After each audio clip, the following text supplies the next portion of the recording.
one form.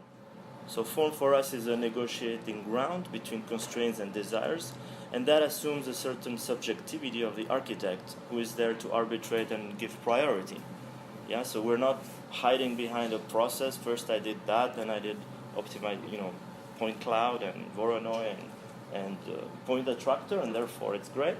But I think we encourage our students to claim to align their priorities in a subjective manner. I think that's totally fine.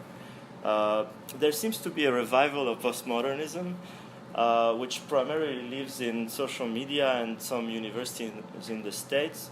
It hasn't declared a very thorough agenda or what it's proposing new.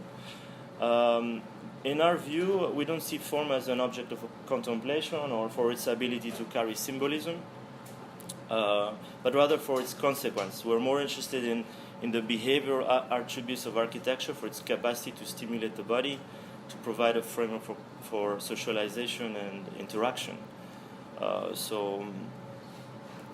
We're very much inspired by the work of Claude Parent and his function of the oblique, where he argues that the destabilization of the body through the use of the oblique plane, the body is confronted between the dialectic to climb up and the potential to let go, and therefore the body cannot relieve itself from its environment, but rather is fully engaged in the real.